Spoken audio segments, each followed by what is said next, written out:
The car smelled like white roses and Sevren Vale wanted to throw up. Not from nerves. From the pregnancy. 7 months of carrying something that kept pressing against his ribs every time the vehicle hit a bump, every time the driver made a sharp turn, every time the city lights outside the tinted window reminded him exactly where he was going. Arden Fall looked beautiful at night.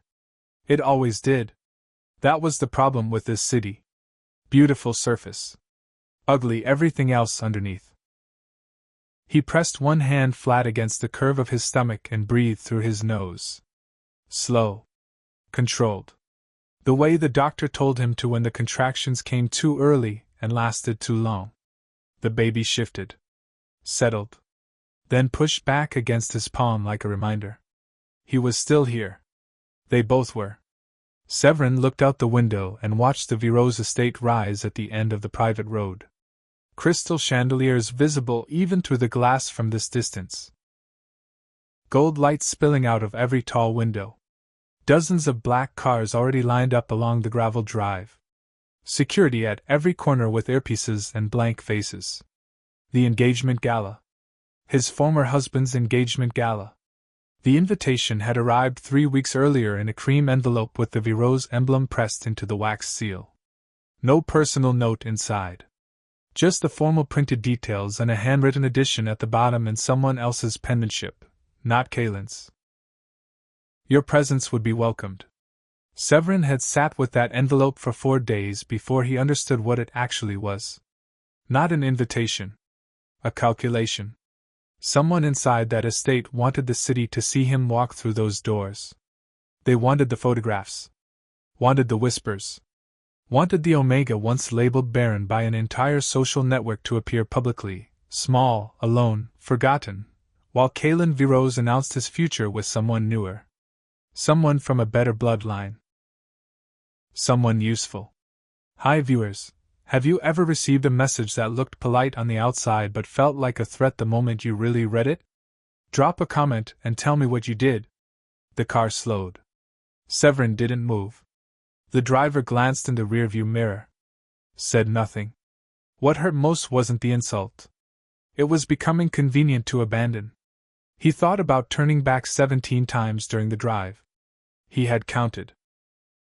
17 separate moments where his body said go back and his mind gave him a reason why leaving made more sense than arriving. But he was still in the car. Still moving forward. Because turning back wasn't actually an option anymore. Not with what he carried. Not with what he knew. Not with the person who had been watching his building for 6 days before he finally called the one contact he trusted enough to ask for help getting inside a room full of the most dangerous men in the state. The driver opened the door. Cold air moved in. Sevren stood. He straightened his white suit jacket. Adjusted the buttons across the front without rushing. Let out one long breath. Then he walked toward the entrance. The doors opened before he reached them. The ballroom was already full. Music playing. Conversation rising. Crystal catching light from every direction. And then, one by one, the conversation stopped. Not all at once. Like a wave moving backward through a crowded room. Silence spreading from the entrance inward, table by table, group by group, until the music itself seemed to thin out beneath the weight of it. Because they saw him. And several of them, the alphas standing closest, went very still in a different way than the others. Their nostrils flared. Their eyes moved from Sevren's face. To his stomach. Then back to his face. One man near the left staircase, older, silver-haired, someone Sevren had seen at 3 different Vireaux dinners years ago, leaned toward the man beside him and said something in a voice low enough that no one else was supposed to hear. But Sevren heard it. 3 words. Quiet. Certain. That child Vireaux. Caelan Vireaux heard the silence before he turned around. He had been standing near the east end of the ballroom, listening to a shipping contractor explain why 3 overseas accounts had flagged during the last quarterly review. He wasn't fully listening. He was doing what he always did during these events, processing 12 things at once while appearing to focus on one. Then the silence came. And it moved. It moved through the room the way cold air moves through a building when someone opens a door that's been sealed for years. He turned. And the room tilted. Not physically. Nothing fell. No glass shattered. The chandeliers stayed exactly where they were. But something inside Caelan Vireaux shifted off its axis in a way he had no immediate language for. Because Sevren Vale was standing at the top of the entrance steps. In white.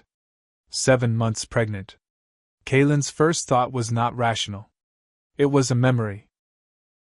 Sevren laughing at a kitchen counter 3 years into their marriage, still in his work clothes, restoration oil on his hands, telling Caelan about a pocket watch he'd repaired that day that had belonged to a man's grandfather.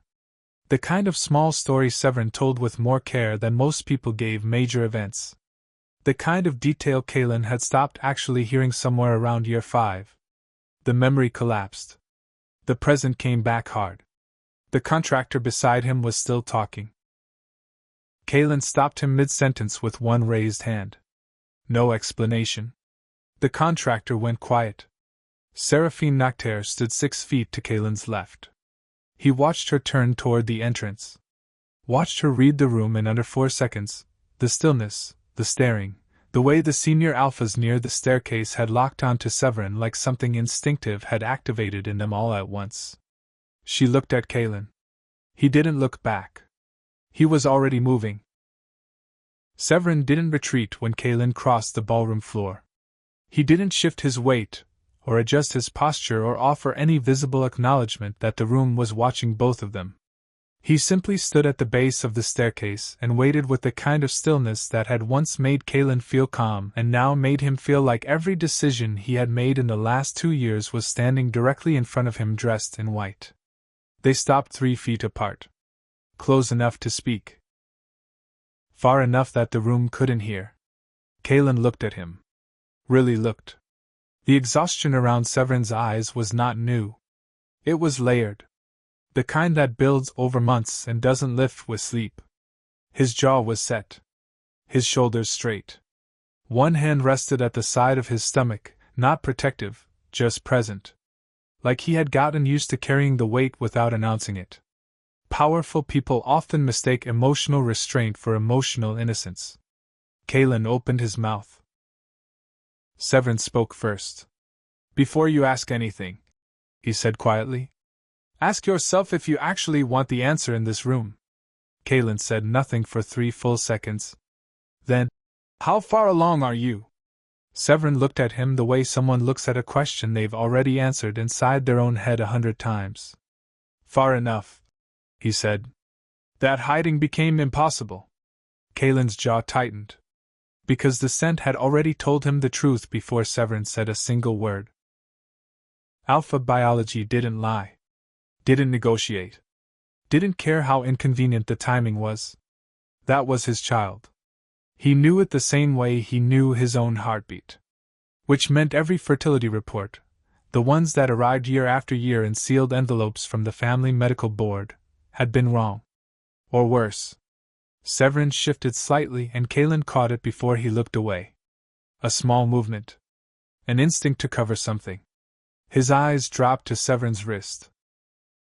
The sleeve of the white jacket had ridden up 2 inches. Old surgical scarring. Faint. Faded. But there. Caelan had never seen those scars before. In all the years they had shared the same space, the same rooms, the same bed, he had never seen those scars. He looked up. Sevren had noticed him notice. His expression didn't change. But something behind his eyes went very quiet in the way that things go quiet right before they become impossible to look away from. They met in an unremarkable way. No grand circumstances. No orchestrated introduction. Sevren had been 23 years old, working an overnight shift restoring an antique bracket clock for a client who paid too little and complained too much. The workshop was on the 3rd floor of a narrow building in the South District, the kind of neighborhood that Arden Falls' wealthiest residents drove past without stopping. Caelan had been there for a meeting 2 floors below. Something about a building acquisition. He took the wrong staircase, leaving, and ended up outside a door that was cracked open and filled with soft lamplight. He looked in. Sevren had no idea anyone was watching. He was bent over the clock with a loupe pressed to his eye, holding a gear no larger than a thumbnail with 2 fingers, completely absorbed. There was music playing low from a phone resting against a coffee mug. He was humming along without realizing it. Caelan stood in the hallway for 40 seconds before Sevren looked up. He wasn't startled. He just looked. "You're on the wrong floor," Sevren said. "Yes," Caelan agreed. He came back the next night.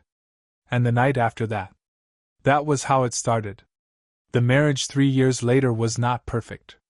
Nothing between two people with that much distance in their origins was going to be perfect. But it was real. It had weight.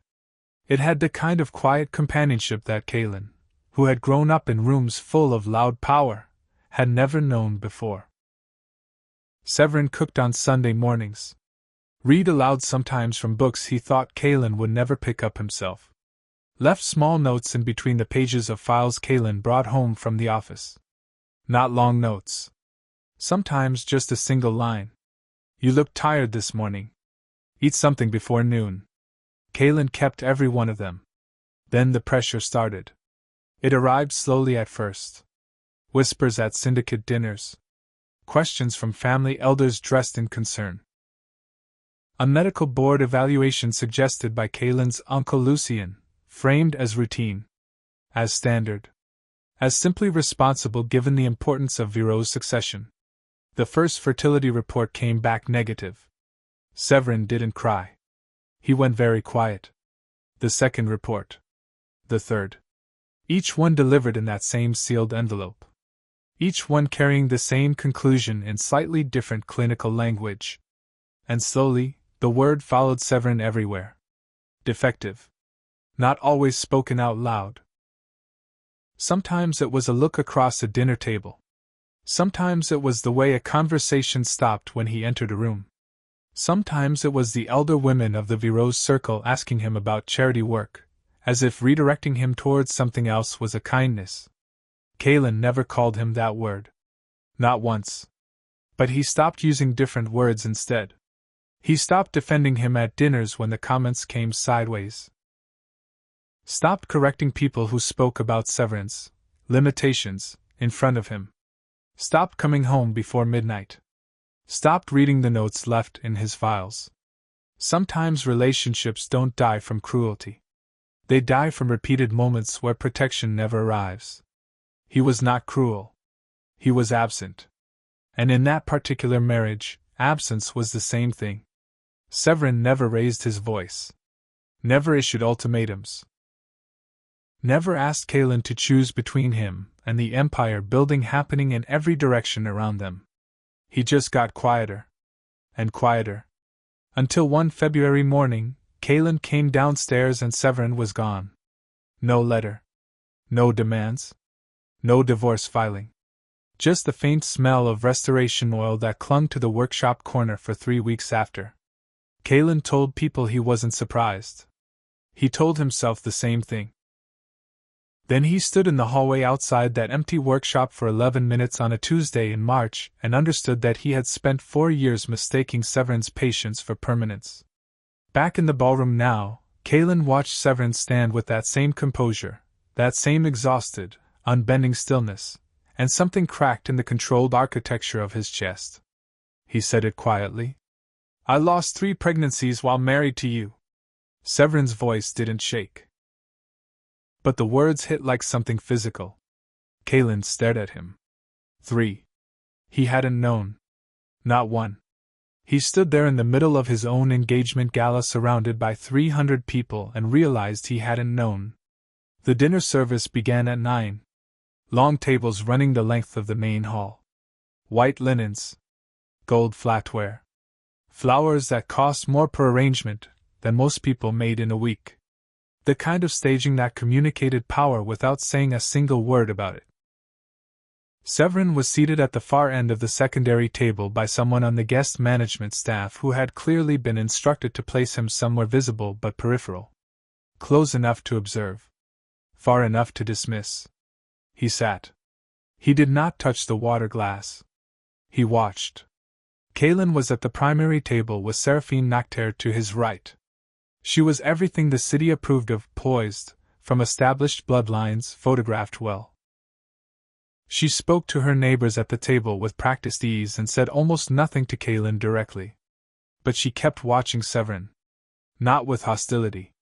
With the focused attention of someone trying to understand the shape of a problem they hadn't been told about yet. Investors moved through the room between courses like they owned it because functionally several of them did. 3 conversations about Vireaux's shipping happening simultaneously at different table clusters.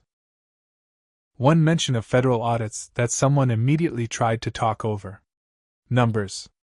Projections. The language of money that never pauses for human events. Then Darnell Osei stood up. He was one of the older council members. Mid-60s. Well-dressed in the way that men from certain families were well-dressed like armor. He had been with the Vireaux syndicate for over 20 years. Everyone at the primary table went attentive the moment he rose. He didn't address Caelan. He addressed the table in general. Which meant he addressed everyone. There is a matter, Darnell said carefully, that requires transparency before this evening proceeds any further. He looked toward the secondary table. At Sevren.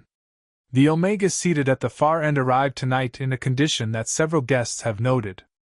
Given the timing of this gala and the Vireaux succession interests at stake, I think the assembled company deserves confirmation that the situation is not.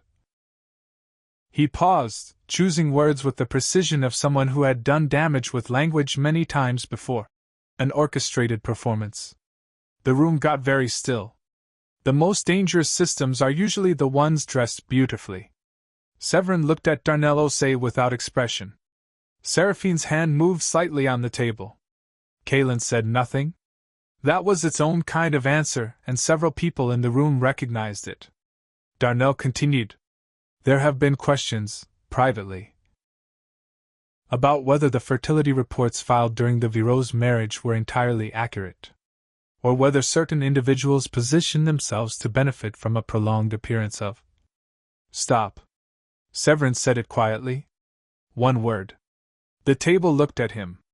He stood up slowly, one hand supporting the weight he carried, and he looked at Darnell Osei across the length of the room with the kind of calm that isn't peaceful. It's the calm of someone who has already decided.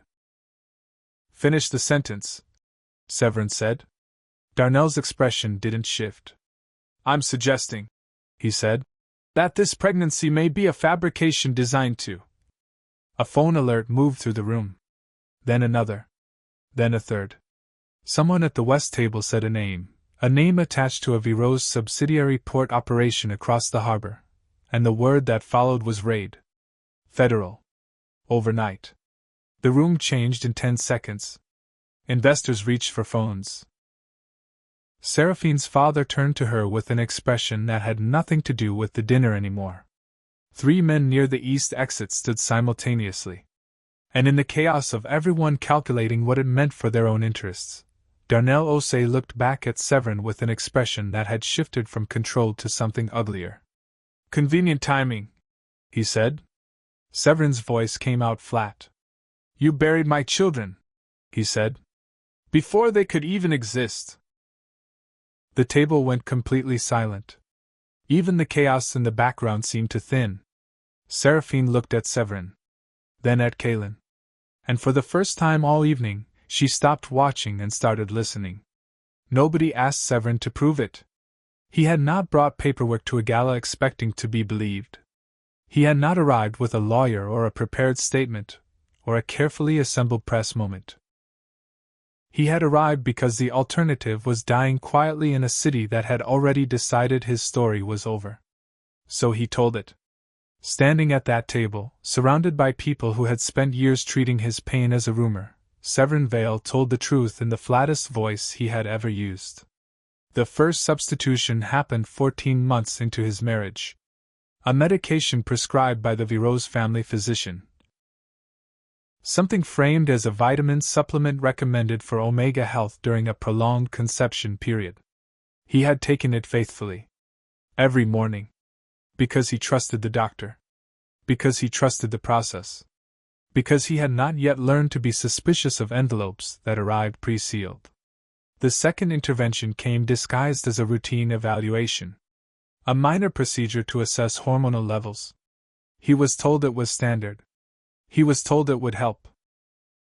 He lost the first pregnancy 6 weeks later. They called it natural. He lost the second 9 weeks after that. They called it unfortunate. The third loss came after a diagnostic procedure Sevren had not requested. He had questioned it. He had asked why it was necessary. The attending physician, a man who reported directly to the Vireaux medical board, told him it was precautionary.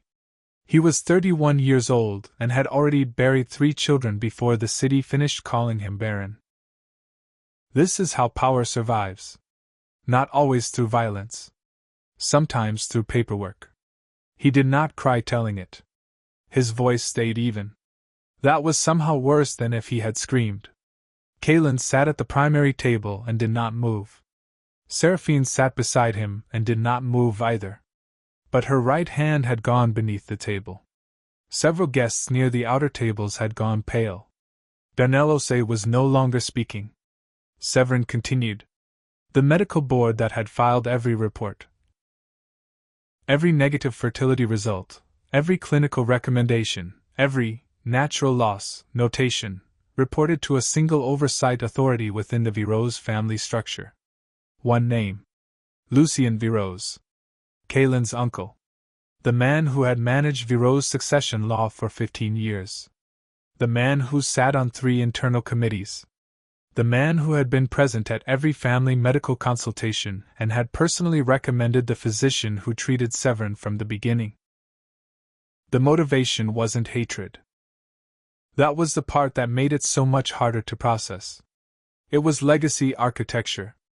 Lucien Vireaux had spent decades building an internal structure that funneled Vireaux' succession toward bloodlines he controlled. An omega from outside the dynasty producing a legitimate heir would disrupt 20 years of that construction. Not immediately. Not loudly. But permanently. So he had made sure it wouldn't happen. Quietly. Through physicians and paperwork and procedures disguised as concern. Caelan had not known. Sevren believed that.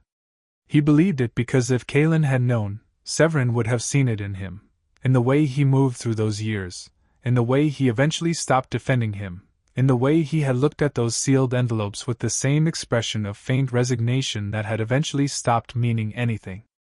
Caelan had not known. But he had also not asked. And not asking had been its own kind of permission. The table was completely silent now. The gala noise from other parts of the hall continued distantly like sound from another world. Seraphine slid her right hand above the table. There was a thin folder beneath it. She placed it in front of Caelan without looking at him. Her expression was unreadable in the way that very intelligent people make their expressions unreadable when they have already decided something. Caelan looked at the folder. Then at Seraphine. She said nothing. Just held his gaze for 2 seconds, then looked away. He opened it. The first document inside was dated 18 months ago. His jaw tightened. Then his hand went flat on the table. He looked up slowly, not at Sevren, not at Seraphine, but across the room toward the far archway where Lucien Vireaux had been standing 20 minutes ago. The archway was empty. Lucien was already gone. The poison attempt had happened on a Tuesday. Not a dramatic Tuesday. Not a Tuesday with rain or warning or any of the signals people imagine come before something like that. An ordinary Tuesday. Mid-morning. A food delivery left outside Sevren's apartment door in the South District. The kind of neighborhood where deliveries happened without buzzers, without cameras, without anyone paying particular attention. He hadn't ordered food. That was the only reason he hadn't opened it. He had stood in his doorway looking at the bag for 40 seconds before something in his chest said no. Just no. Quiet. Certain. The way the body sometimes knows things before the mind catches up. He called Demarion Cross 20 minutes later. Demarion was the one contact he trusted. Former syndicate security. Retired. operated a private firm in the East Quarter. They had met years earlier through a charity event at the South District Children's Shelter where Sevren volunteered twice a week. Demarion had the bag tested by noon. By 3 o'clock he called back. He said 2 words. Leave tonight. Sevren didn't leave. Because leaving wasn't the answer anymore. People think survival looks dramatic. Usually it looks like exhaustion. He had been exhausted for 2 years. Moving from address to address. Working restoration contracts in cash. Keeping his pregnancy hidden until the body made hiding impossible. Watching the news reports about Caelan's empire and Caelan's new alliances and Caelan's public life that continued perfectly well without the Omega everyone had already decided was a footnote. And underneath all of that, underneath the exhaustion and the hiding and the 3 addresses in 18 months, was something Sevren had never told anyone. Not even Demarion. 3 years earlier, during the last months of his marriage, he had accepted a restoration contract for a private client. Antique shipping containers. Decorative panels. The kind of work that required access to internal compartments to assess damage and reseal framework. What he found inside one panel wasn't decoration. It was a ledger. Encrypted. Printed on security-grade paper. Hidden inside a false wall he had only reached because the external damage had been more extensive than the client described. He couldn't read most of it. But he understood enough. Port codes. Transfer dates. Numbers that didn't correspond to any legitimate cargo manifest format he had ever worked with. Names in 3 different languages. He had photographed every page with his phone before resealing the panel. He hadn't known what he was holding. Not then. 2 years later, after a federal investigator named Hakim Joubert made quiet contact through Demarion, Sevren understood exactly what those photographs were worth. They were the physical record of a human trafficking operation running beneath Vireaux's shipping for over a decade. Hidden inside legitimate cargo routes. Managed by one office. Authorized by one signature. Lucien Vireaux's. That was the real reason Sevren needed to be inside that ballroom. Not revenge. Not inheritance. Not even protection for himself alone. Under Ardenfall succession law, a set of protections written into Vireaux's founding charters over a century ago. A verified bearer of confirmed Vireaux's bloodline could not be legally eliminated, transferred, or coerced before the completion of a registered succession event. The pregnancy made Sevren untouchable. Temporarily. But only if his presence was witnessed publicly. Only if enough people, the right people, saw him in that building and understood what they were seeing. The gala wasn't a humiliation Sevren walked into. It was the only room in Ardenfall where his survival had witnesses. Back at the dinner table, Caelan had gone very still with that folder open in front of him. He looked up from the documents, and found Sevren watching him. You came here expecting to die, Caelan said. It wasn't a question. Sevren looked at him without blinking. I came here, he said slowly, needing enough witnesses. Caelan stared at him. 3 seconds. 5. Then something moved through his expression that wasn't anger and wasn't grief. It was something between them.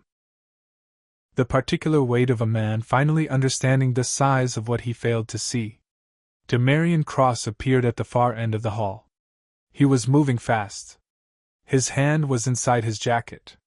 The lights went out at 10:47. Not a flicker. Not a gradual dim. Gone.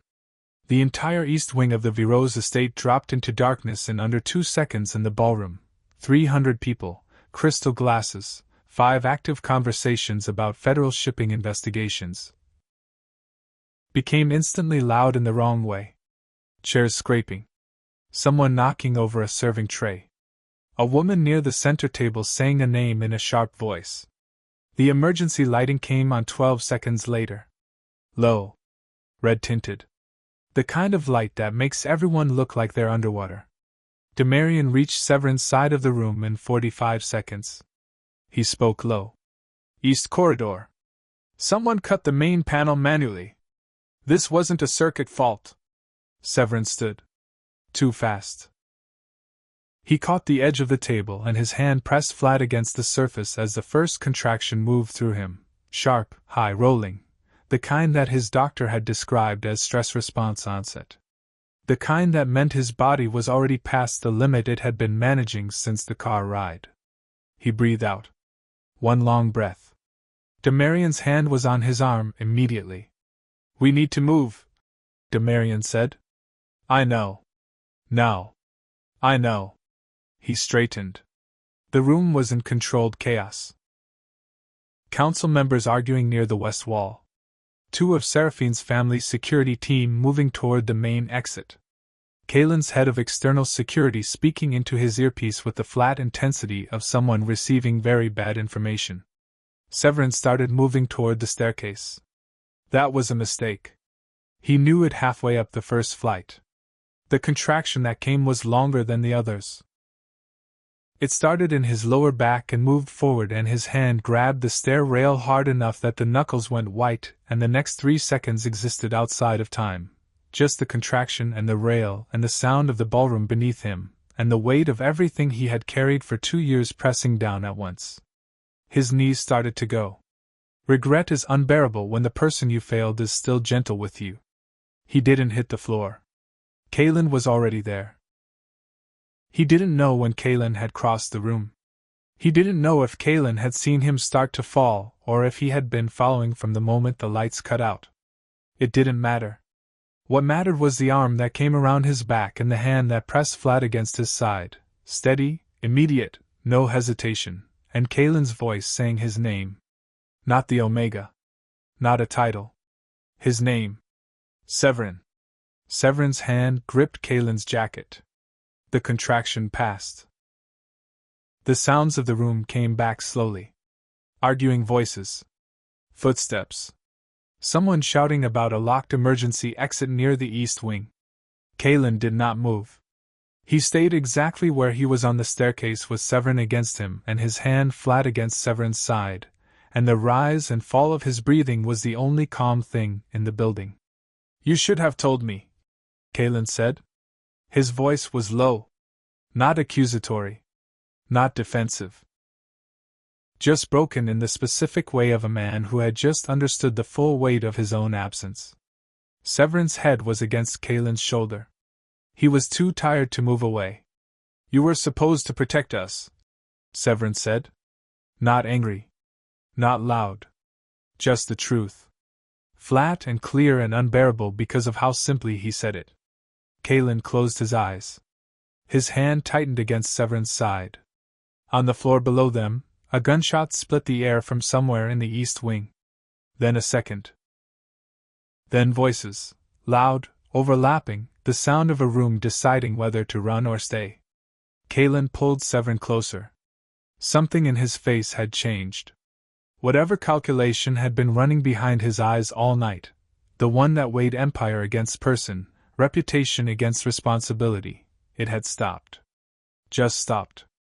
And the expression that replaced it was the one Sevren hadn't seen since a hallway outside a third-floor workshop 12 years ago. By midnight the east wing was secured. 2 men from Lucien's private security detail had been detained near the medical suite on the upper floor. They weren't there by accident. The suite had been prepped, not for an emergency, for a target. Specific medications. A specific window. The kind of preparation that takes hours and requires access to building schematics only held by senior staff.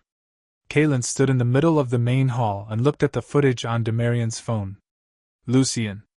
On camera. In the medical wing. 4 hours before the gala began. Caelan set the phone down on the nearest surface. He didn't throw it. Didn't shout. Didn't do any of the things people in that room expected from an alpha king learning that his own blood had been inside the building with access to his unborn child hours before the event started. He picked up his own phone instead. Made 1 call. 3 words. Pull Lucien's access. He ended the call. Then he turned to the assembled council members still standing in the main hall, some of them visibly uncomfortable, several of them watching him with the careful attention of men deciding which way they needed to position themselves before the night ended. Accountability feels less heroic when it arrives years late. The medical board that filed Sevren's fertility reports reported directly to Lucien's office, Caelan said. Not loudly. He never spoke loudly in rooms like this. Every report. Every clinical recommendation. Every procedure. For 4 years. Nobody spoke. That ends tonight, Caelan said. Lucien's counsel authority is suspended effective right now. I want a full internal audit of every medical file connected to the Vireaux family physician's office for the last decade. Everyone. Darnell Osei, who had been standing near the secondary table since the lights came back on, cleared his throat. Caelan, he said carefully, you understand the political consequences of. I understand them, Caelan said. Yes. Silence. This is still a mistake, Darnell said. Caelan looked at him directly. The mistake, Caelan said, was every year I didn't ask the questions I should have asked. Darnell said nothing after that. Seraphine Nocturne appeared from the corridor behind the main staircase. She moved through the room the way she had moved through the entire evening. With the quiet, deliberate pace of someone who had already processed what everyone else was still reacting to. She stopped in front of Caelan. My father is withdrawing from the engagement arrangement, she said. He made the call during the power outage. Caelan nodded once. That's appropriate, he said. Seraphine looked at him for a moment. For what it's worth, she said. I saw what was in those documents 3 weeks ago.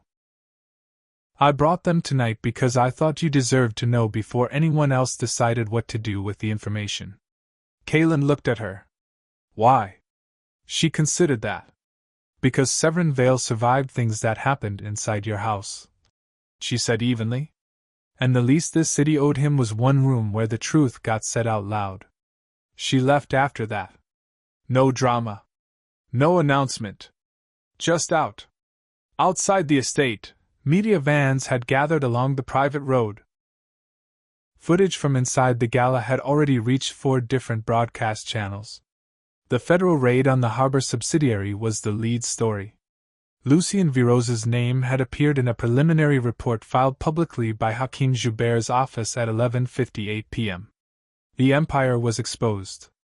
Not destroyed. Not yet.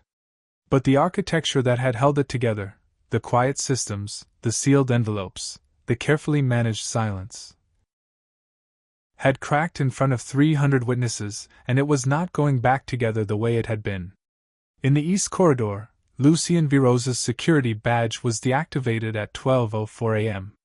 His car was gone from the private lot. And in the medical wing security footage retrieved 20 minutes later, there was a 2-minute gap. Carefully erased. From 9:43 to 9:45 p.m. Right before the lights went out. The hospital room was small. Not because Caelan couldn't afford something larger. He had made 3 calls in the first hour that resulted in a floor being quietly cleared. But Sevren had asked for a small room. 1 window. Minimal staff. The kind of space that felt like it belonged to him rather than to the Vireaux name. The doctors had been there for the first 6 hours. Then came and went. Then came back. The contractions had stabilized. The baby was stable. 7 months along and fighting the way the ones before him never got the chance to. With a heartbeat that came through the monitor steady and insistent and real. That sound.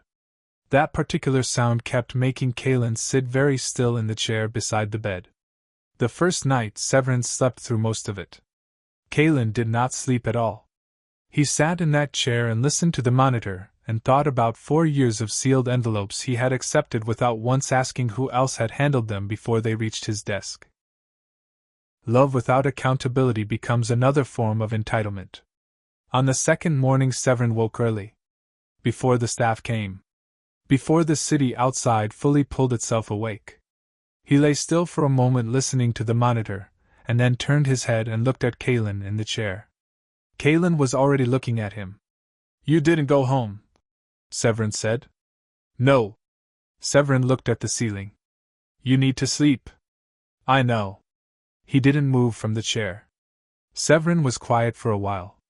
Then, I need you to understand something.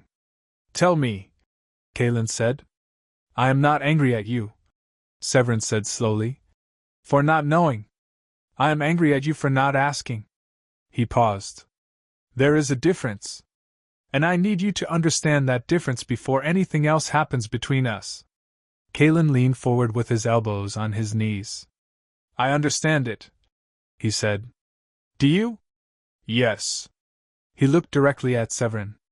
I made your silence easier than your presence. I chose that. Repeatedly.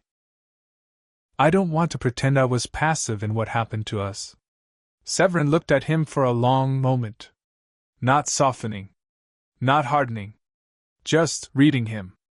The way Sevren always read people. With the quiet patience of someone who had learned not to accept the first version of what a person said. I didn't come back to rebuild what we had, Sevren said finally. I know. I came back because I had no other option. I know that too. And now. Sevren stopped. His hand moved to the curve of his stomach. Not a dramatic gesture. Just placement. The automatic thing his hand did now, the way it had been doing for months without him fully deciding to. Now I don't know what comes next. Caelan opened his mouth. Then closed it. Because for once he didn't have a prepared answer. Didn't have the next sentence ready. Didn't have a position he was already defending. He just sat with the question. That was new. A doctor arrived at 9 a.m. and asked Caelan to step outside briefly for an examination. He stood. Moved toward the door. Sevren said his name. He turned. The 3 we lost, Sevren said. I want to talk about them. Caelan's throat moved. I want that too, he said. He stepped outside. The doctor moved to Sevren's bedside and began the standard checks. Blood pressure, fetal monitoring leads, the quiet efficiency of someone doing their job carefully. Then she paused. Not obviously. Just a small hesitation that a person watching closely would catch. She looked at the monitor reading. Then at the chart in her hand. Then at Sevren. Mr. Vale, she said quietly. When were you last checked for the supplement protocol? Sevren looked at her. What supplement protocol? She set the chart down on the side table. Her face was professionally composed. But her hands had stopped moving. Rain came to Arden fall at 4 a.m. The kind that doesn't announce itself. No thunder. No wind. Just the sound of it arriving against the hospital window like something that had been waiting for the right moment to be still. Caelan was standing at that window when it started. He had been standing there for 40 minutes. Not pacing. Just standing. Looking at the city below, the wet streets, the early delivery trucks, the lights of buildings that never fully went dark, and trying to hold all of it in the same space at once. What the doctor had found wasn't immediately dangerous. That was the first thing she told him when she stepped into the hallway. But it required investigation. A compound, not naturally occurring, not standard. Present in Sevren's bloodwork at a level consistent with weeks of low-dose exposure. Not the kind of thing that announced itself with dramatic symptoms. The kind of thing that accumulated slowly. That was the point of it. Someone had still been dosing him. Not at the estate. After. During the 2 years he was gone. Through something he consumed regularly enough that the levels stayed consistent. The investigation was already running. Demarian had people on it before the doctor finished her sentence. Caelan turned from the window. Sevren was awake. He had been awake for a while. Watching the ceiling with the expression he wore when he was processing something he hadn't finished deciding about yet. Caelan crossed the room. He didn't sit in the chair. He stood beside the bed and looked at Sevren, and said nothing for a moment because there was genuinely nothing that felt sufficient. Sevren looked up at him. Sit down, he said quietly. Caelan sat on the edge of the bed. He put his hand out, slowly, without pressure, palm up open. Not a demand. Not possession. Just an offering. Sevren looked at it. Home is not dominance. Home is safety. He put his hand in Caelan's. Not a reconciliation. Not forgiveness wrapped in a gesture. Just contact. The specific kind that doesn't require a name yet. The kind that says I'm still here without making promises about tomorrow. The monitor continued its steady rhythm. The baby moved. A small shift. An elbow or a knee, the precise detail unclear but the presence unmistakably certain. Caelan felt it beneath his palm. He had never felt that before. He sat completely still. Sevren watched his face. Whatever Caelan was feeling in that moment, it wasn't something he had language for, and he didn't try to find language for it. He just stayed. Stayed with his hand over Sevren's stomach and the sound of the rain against the window, and the monitor keeping time like something that refused to stop for anyone. I have been angry for 2 years, Sevren said finally. I know. And tired. He exhaled slowly. Tired of being angry. Tired of surviving.